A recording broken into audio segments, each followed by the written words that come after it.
This video is going to be about a 2019 Mustang GT Convertible.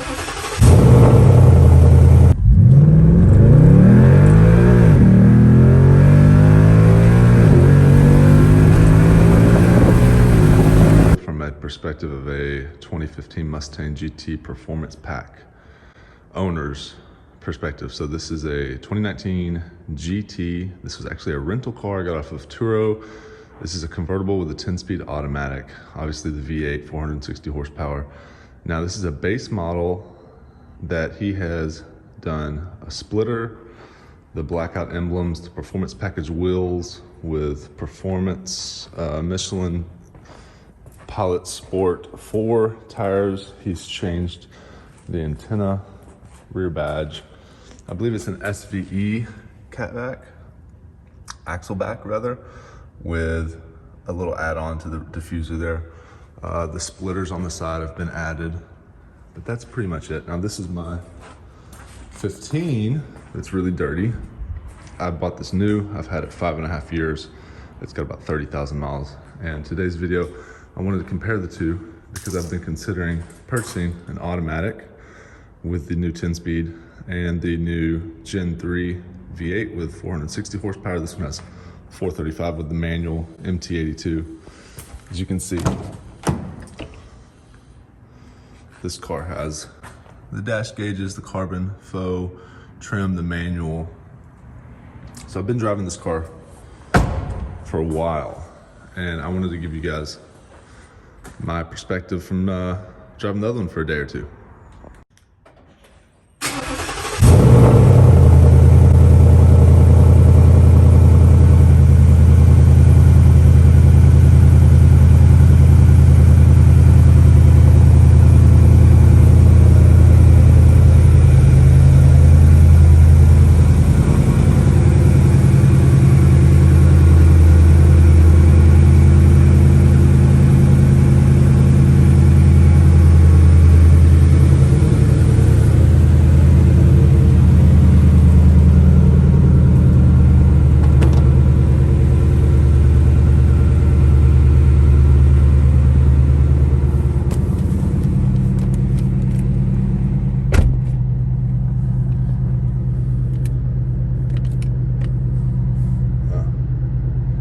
Manual does not have the auto start. This one does. So when you get in, you have to press this button to get it fired up. Put it into drive. Now you're ready to go. This vehicle actually has 43,000 miles on it. And as I said, I believe it was a rental vehicle. There's a lot of these cars that were rental vehicles that are up on all the websites for vehicles that are for sale. And you can get them relatively cheap. A new convertible is $45 with no options. So I believe this was a new convertible with no options. And you can get them secondhand with about 20,000 miles for something like 28 to 32,000. So in my opinion, that is a really good value. The question is a rental Mustang any good? Has it been ragged out and beaten up? Let's go find out. All right, so how does the 2018 Mustang GT Premium Convertible drive compared to my 2015 Mustang GT Performance Pack 1? So 2015 is a manual, this is an automatic 10-speed obviously. Now, I called this car a base. It's not actually a base, it's a premium. It just doesn't have any options other than what comes on the 2019 GT Convertible Premium. Now, just taking off from the red light, first to second to third to fourth to fifth, I believe, to sixth, and we're at 35 miles an hour. I've got an average of 14.5 miles per gallon, and I have not been taking it easy. So the biggest things from sitting in the driver's position and feeling what's going on here, the steering wheel is different. The seats feel better. I like the steering wheel feel. It's a smooth steering wheel versus the textured steering wheel in the 2015. The seats feel a little bit more like a bucket seat. They're a little bit more comfortable as well. And the air coolers work on the 2018 and up, or at least the 2019 that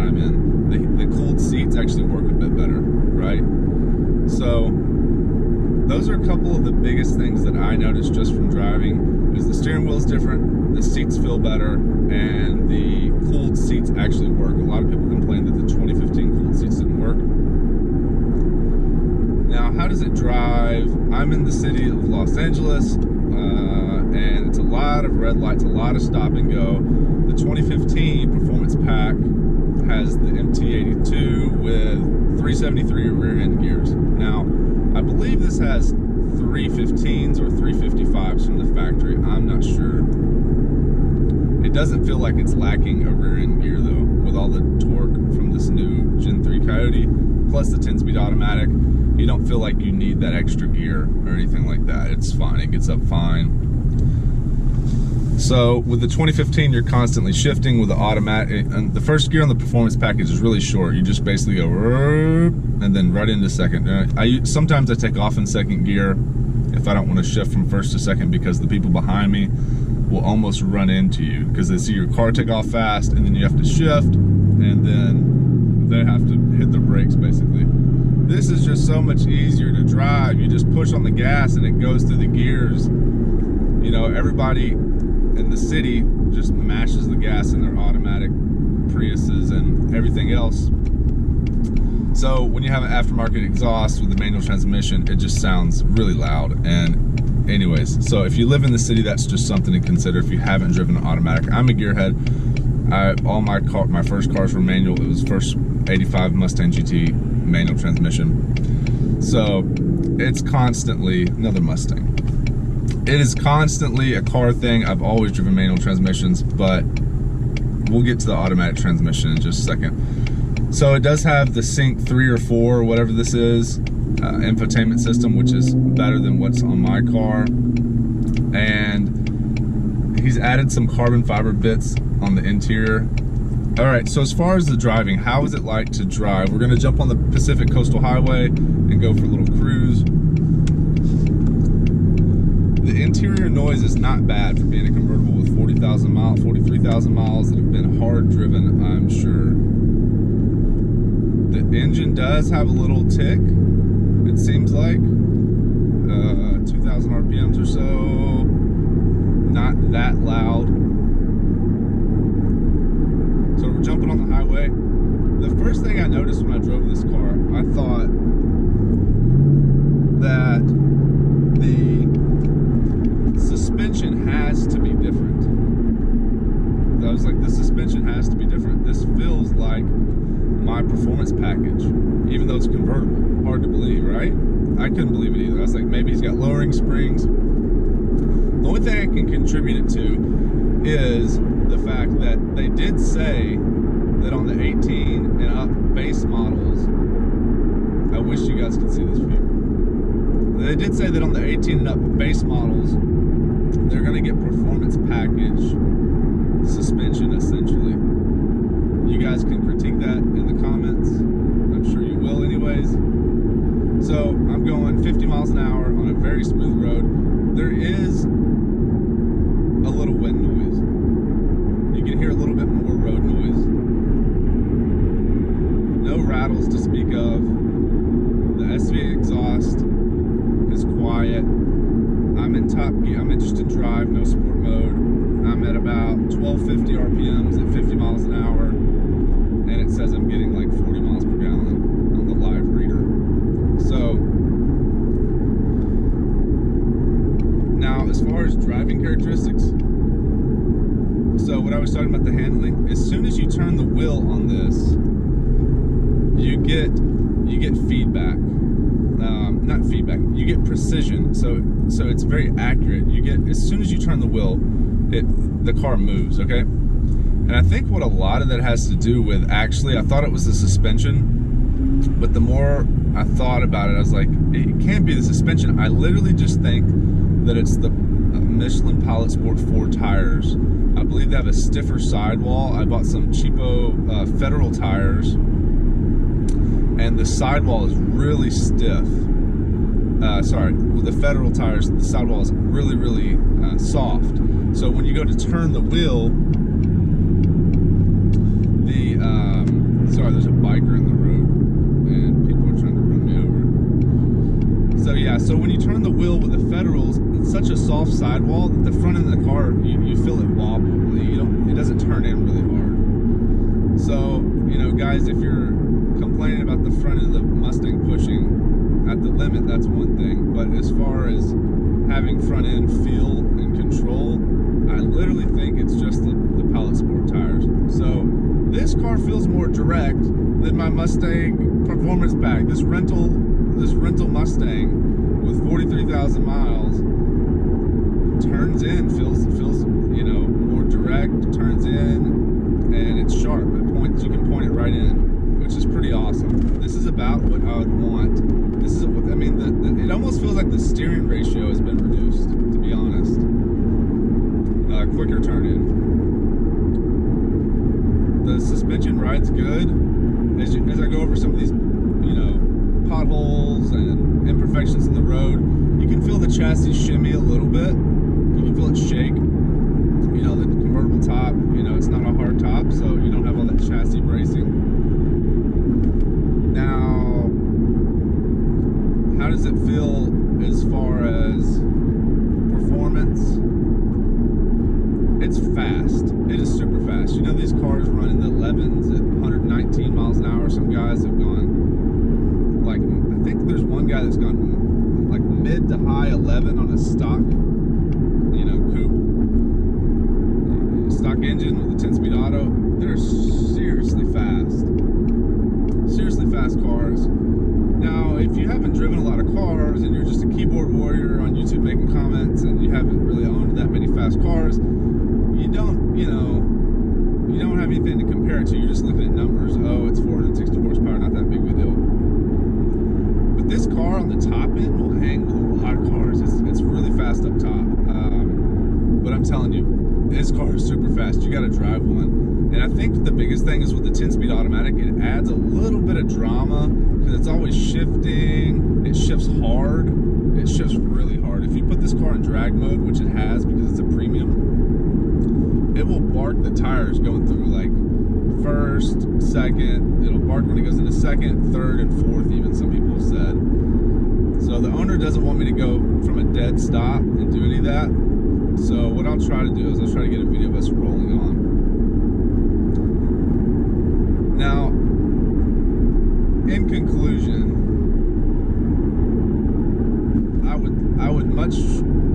this car is more fun. You know, sometimes there's just fun cars. My Mustang GT Performance Package is more business.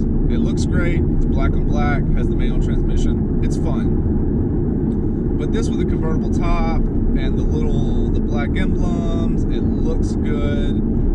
You can put the top down and cruise with the top down, which is something fun. The only downside is I feel like this car sticks out.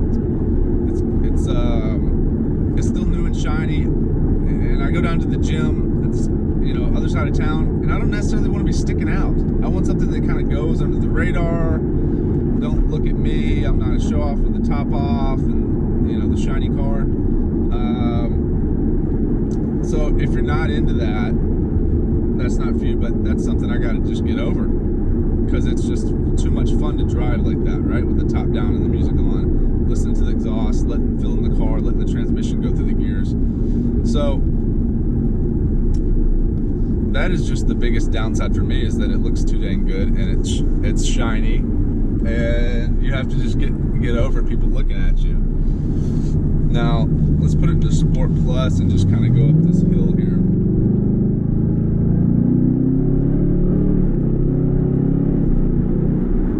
I mean, that's addictive. That's literally addictive, how fast it... Now, the only thing with this transmission, it catches third gear on the downshift when you have it in Sport Plus a little bit too hard. I don't know if this transmission has been beaten on a little too much from everybody driving it, or if it has a aftermarket tune on this car. I'm not sure. But when it goes to downshift into third on its own, it does it in Sport Plus, it will almost lock up the rear tires. It downshifts so hard. It kind of hits third, and it'll kind of disrupt the car just a little. I don't think I've ever felt that before. I drove another, and did you feel it upshift into third? It hits third so hard that it makes me, it throws me back in my seat when it hits third, part throttle, and then it takes my foot off the gas, and then I hit the gas again, and it causes this effect where it's just kind of going woo, woo, woo, woo, woo. That's how hard it hits third. So I think there's something wrong with this specific vehicle. I haven't researched it. I don't think all Mustang automatics go through third gear like that in Sport Plus. I think it's just this one. I think there's something wrong with the transmission, or it's probably just the tuning. I don't think there's anything wrong with the transmission. It's in the tuning. I don't know if it has an aftermarket tune or what. Enough on that. Those are kind of, there's a police right there, radar. So we're gonna take it easy. I'm glad I wasn't doing a pull for the video. So that is the only downside, I would say, for the automatic, and I think that is specific to this car. Otherwise, this transmission is awesome. I love hearing it go through the gears. I mean, that is so fun for me. And then hit the brakes, downshift. I can do that in the manual. I'm gonna flash these people so they don't get arrested for speeding down this hill. So I can do that in the manual, and it's fun. I can hill toe, I can do all that stuff, no problem, that's fun. There's something cool about having an automatic transmission that does it for you, though. It feels, I have no ego, no pride in letting the transmission do it for me. I'm not a purist where I think that you have to have a manual transmission. Look, manual transmission in the 15 to 17s isn't all that good. Let's be honest, if you have the performance package, it's a little clunky, and it's all, to me, it's all about having fun. I don't care about, I like the numbers, it's fun, but if the car sucks to drive, look, man, if the car sucks to drive, what are you doing? Who cares? What? Okay, if you're winning, if you're out street racing, you're winning a lot of races, and okay, that's fun. If the car's not fun to drive, what are you doing? Get a car that's fun to drive if you're gonna spend $30, $40, $50,000, right? So that's why people drive Miatas. You can flame below, but if you haven't driven one, it's like, did you ever drive a go-kart when you were a kid? Is that fun? That's the idea here. So this car is more fun than my 15. As we speak right now, it's because it looks good. It's easy to drive. I'm not fighting with this transmission quite as much, and the manual transmission, it's kind of a hassle. It's kind of a hassle. You guys are gonna flame me to death in the comment section. There's the 10-speed. See, third just lunges the car forward. It's like way too much. So I don't know if this car's been tuned or what, but it's too much. It's got plenty of torque. That's me just easing on the gas at 25, 2600 RPM. So this will hold the gears for you. Yeah, I think this car might be tuned. I heard a little bit of knock right there. But the suspension on this feels like the GT Performance Package. The one thing I didn't mention about the suspension is this car doesn't feel like it undulates, porpoises, bounces, whatever you want to call it, like the 15 Performance Pack did, like my car does. On the 405, it bounces, man. It does a double bounce. Like here, we just went over something. It still has that feel of like, it's a little loose, you know, a little bit. It's not like I'm riding in a Porsche, right? It does feel a little floaty, but not like the 15 Performance Package. So this car is fast. It looks good. It's fun to drive. I don't know why it's more fun to drive than my car. I think because I enjoy listening to the transmission do its thing. To me, that's fun. I like listening to the transmission do its thing. When I grew up, they had like 4-speed. They had the AOD and the Fox body. It was a 4-speed automatic. It was garbage. It was so garbage. This is what we dreamed of. I was like, man, wouldn't that be cool if you had like gears and you could paddle shift through them? Bah, bah, bah. That's what everybody wanted. That was like Formula 1 style. we have it in, like, you know, a base level Mustang. You can get a non-convertible base, non-premium, and you're gonna get a 10-speed that's super fast, super fun for the price. So this guy's essentially taking a car and put some badges on it, put some factory wheels that he got for $1,100 with the Pilot Sport tires, and made it look awesome. You've got a fast, good-looking car. I think you can get these for $28,000 to $32,000 used. So you can get a new Camry, or you can get an 11-second Mustang that looks and drives and has a lot of fun, gets decent gas mileage on the highway, and I think I'm gonna try to figure out how to do this. I don't know which color to get. I never would buy white, but white actually looks really cool. I like what this guy's done with this car. So I will have to figure out. I think magnetic looks great. Let me know what you guys think in the comment section. Do you have a manual transmission Mustang GT S550 chassis? And if you do, have you driven the 2018 and up 10-speed autos, or do you have a convertible? You've gone from a hardtop to a convertible and back and forth. Let me know what you think in the comment section. I know my biggest concern is, look, the chassis is too flexible and you're not going to get a lot of, it's not going to be as stiff for road racing.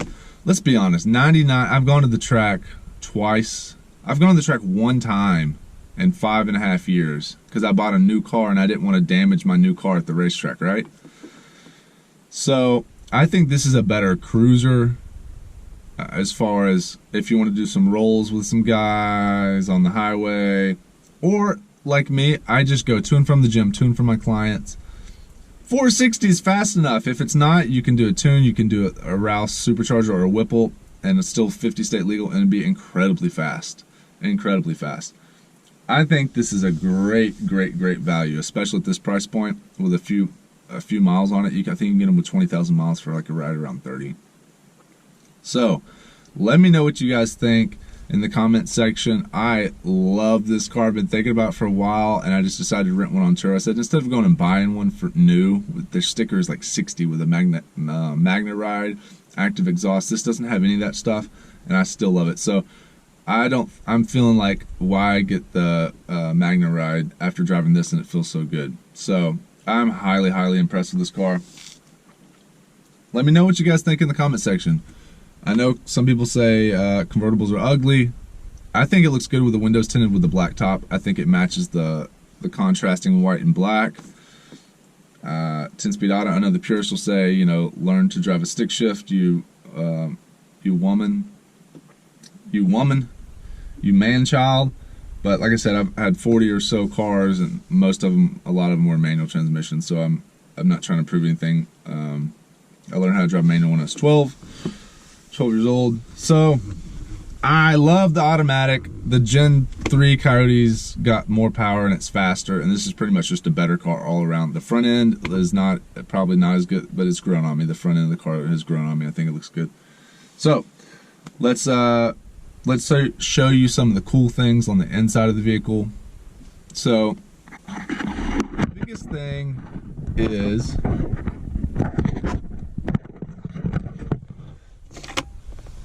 okay, it's not the biggest thing, but there definitely is little cup holder things. I do not believe that those are in the 2015. The seats feel like they are a little bit more, they feel a little different. I don't know what it is about them. Now he's added carbon fiber here, carbon fiber here, carbon fiber here. And he told me that he did a lot of this stuff. This is the new infotainment. The cooled seats work a lot better. Now it has the revised red line. I believe it's 75 on this. See the carbon fiber here.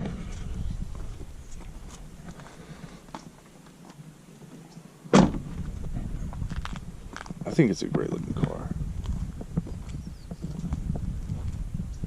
There's the exhaust.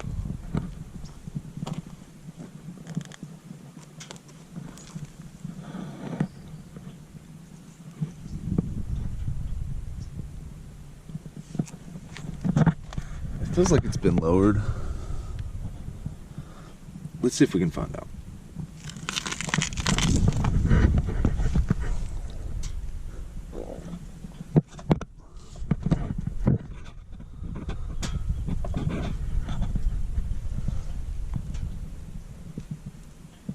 It's hard to see. I don't see any color that shows that the springs have been changed.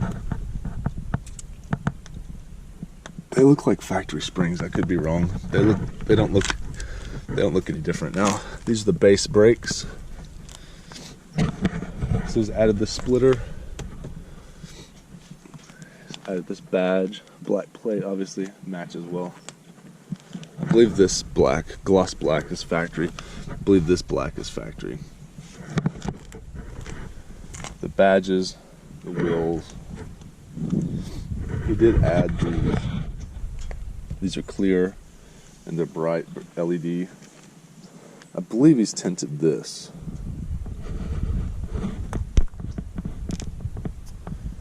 Black badge. This piece here is aftermarket. Stubby antenna. This is the top. You can kind of see some stuff does get stuck on it, like dust and stuff, bird poo. So you'd have to clean it. So that's it, guys. Let me know what you think in the comment section. I'll catch you in the next video.